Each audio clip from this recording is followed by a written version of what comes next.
Alright guys, what's going on? Just enjoying a beautiful walk out here. Real quick, I'm making this video really because I want to share the last back workout I did. Now, and the reason why I want to do that is because somebody was just recently telling me about their back workout. You know, they got the close grip lat pull down, the wide grip lat pull down, the body weight pull-ups, the weighted pull-ups, the T-bar row, then the barbell row, then the machine row, then the cable row, the single arm row, the dumbbell rows, rear delt flies, pullovers.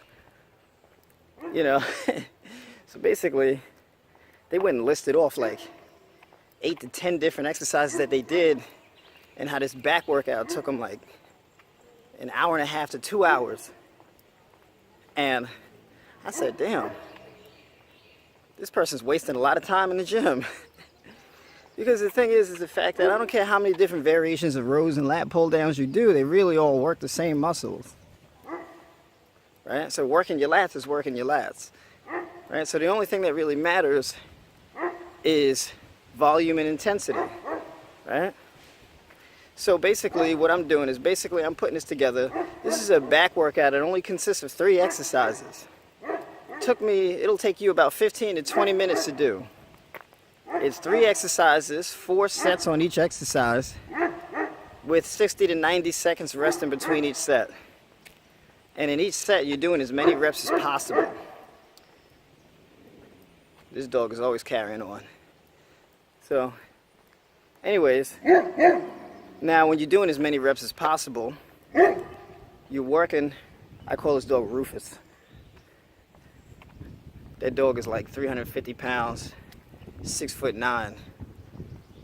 I'm probably embellishing that a little bit, but anyways, yeah. So with this back exercise, with this back workout, you know, you're doing 4 sets, as many reps as possible. But the key is that you have parameters, right? So what I did is I have a 10 rep minimum on each set and a 20 rep maximum. So if you hit 20 reps on a given set at a certain weight, it's time to go up in weight, right? So you go up in weight. And the next set you probably end up hitting around 16 reps or, you know, 18 or something like that. And then you go up and weight again. And you keep doing that. And by the 4th set, you should only be able to complete about 10 to 8 reps on the set. And then you move on to a different exercise, right? So with the short rest time and the high volume and the increasing intensity, it makes up for a killer workout. It'll only take you 20 minutes at the most. It's a beautiful thing. So if you think that you really can only get a good back workout in, it's going to take you an hour, hour and a half to 2 hours, I got news for you. It's very far from the truth. So having said that, that's my piece. And check this out. Alright, so the first exercise, you guys, is going to be the barbell dead row. It's a hybrid between the deadlift and the barbell bent over row. So basically you go through a partial deadlift, and right as the bar gets to the patella tendon, you're going to pull with the arms into the hip. So you can see every time I stand up, as soon as the bar gets to the patella or right below the kneecap, I pull the bar with the arms right up the thigh to the hip. Now in this exercise you want to keep the bar close to the body. So expect that bar to slide up and down your pants or slide up and down your thigh, right? Because you want to keep that weight as close as possible to the body. And the reason for this is because you are strongest, or you have the most leverage over a weight the closer it is to your center of gravity. In this case, my center of gravity is my ankle, or right below my ankle, or the heel of my foot, I should say. So even in a deadlift, right, when you deadlift, you pull and you push through the ankle, right? Or you push through the heel, right? So you want to really drive through your heels, which means you should not be coming up on the balls of your foot. So that's the same thing here. So I don't take the full 60 to 90 seconds in between each set, right?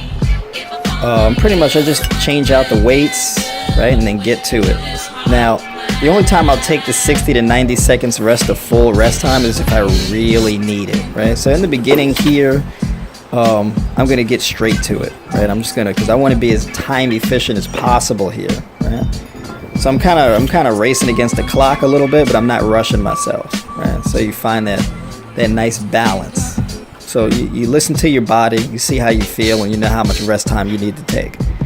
But at the same time, you got to get after it, right? Don't take every second. So you can see a little bit better here how that bar kind of just rubs up against the pants there. Now the reason why this is so important, because a lot of you, or a lot of people that I've trained, in the beginning, when you have weak lats and whatnot, you don't really have a strong back, and your traps are overactive, you're gonna shrug, right? So your trapezes pull your shoulders towards your ears. Your lats pull your shoulders back and down towards the hip.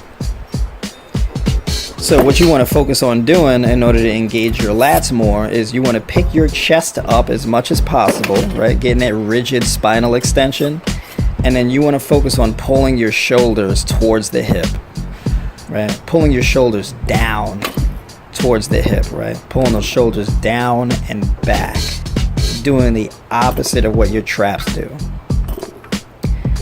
And so when you do that, you will feel more activation in your lats, because your lats do two things. Your latissimus dorsi does two things: retracting the scapula and depressing the scapula, right? Scapula meaning shoulder blades.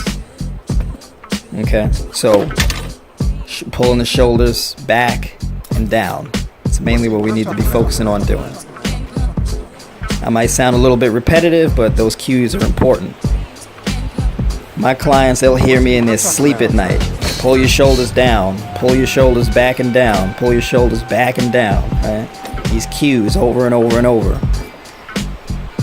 Because that's what I built my back on. That's what I had to go through in order to get these lifts right, in order to be able to coach, right? Those cues are super important.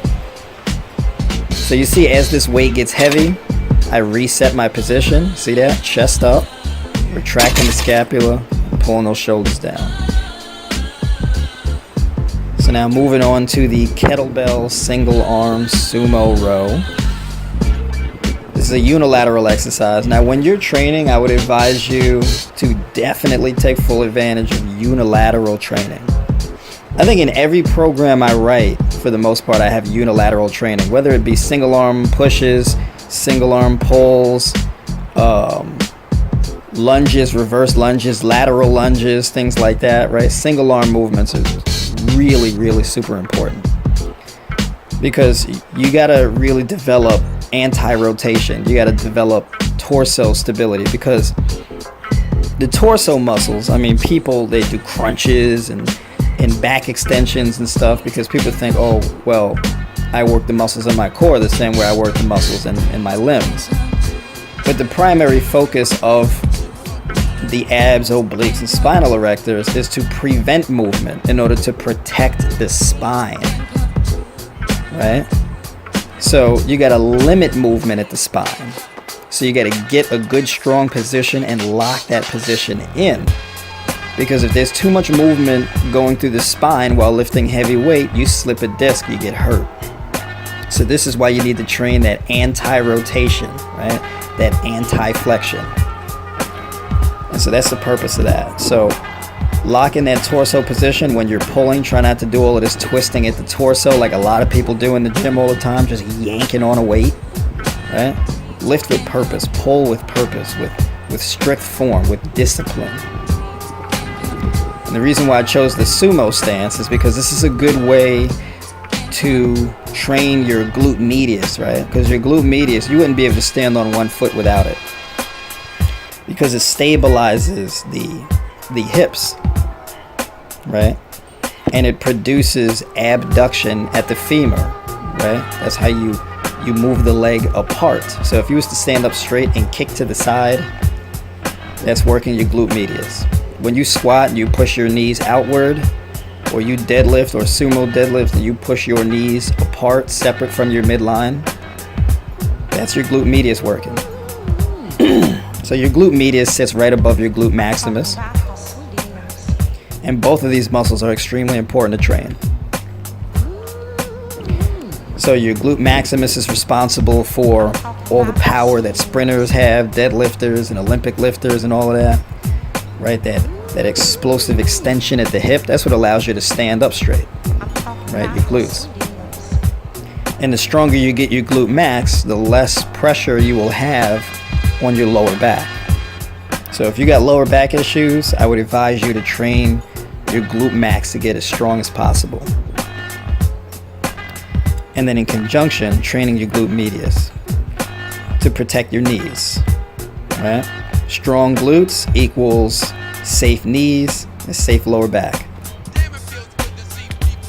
So again here, and you can see in this position with this exercise, I'm not just pulling straight up, but I'm also pulling up and towards the hip. So I'm actually kind of pulling my elbow back towards my hip, away from the original position of where the kettlebell was, while maintaining the knees out and wide stance. So the next exercise, I'm going to get to the barbell pullover, and this is really a finisher, right? This is it. This is an accessory exercise. So if you don't have access to a lat pull down machine or a pull-up bar, this is a very good deal, because here you're doing everything that a vertical pull does. Now, if you're doing a horizontal row intensive back workout, you really don't need to do pull-ups. You really don't need to do lat pull downs, because the lats do two things, like I said. They retract the scapula and depress the scapula. It doesn't matter what plane you do it in, whether it's vertical or horizontal, the lats do the same thing. So the only difference with a vertical pull is that you stretch the lats out more than you would in a horizontal pull. So if you want to get a stretch, a pullover is how you get a stretch. Now the beautiful thing here too about this exercise is because while all the rowing hits your biceps, the pullover hits your triceps also, with that soft bend in the elbow, right? Really lengthening out those triceps as well. So that's a great way to build some pretty impressive triceps as well. Now you don't want to load a whole lot of weight up on this bar, because if you load it up too much, your form will look terrible and that weight will pull you off the bench. Alright, so go light and get the volume in. Really just focus on that stretch of the lats, right? Working on getting that bar out and behind you as much as possible, maintaining just a slight soft bend at the elbows, and that's it. Yeah, you know, I've grown really fond of this exercise because of what it, you know, just what it does for your physique. I mean, if you want a wide back, right, some pronounced lats, right, this is how you do it. And I mean, this also hits your abs and everything because of the lengthening at the torso that it does. Like you see, when I reach behind me, right, it even hits my chest, right? So you're hitting your chest, your lats, your serratus anterior, your obliques, your abs. I mean, just hitting everything. I mean, this is an intense exercise, even with a lightweight, because the muscle is being stretched out so far, and the weight is so far away from the body that you really got to put a lot of effort into controlling this thing. So even though it's an accessory exercise and it's the last thing you do, it's still really intense. So this is a good one. You're going to feel a pretty decent pump from this.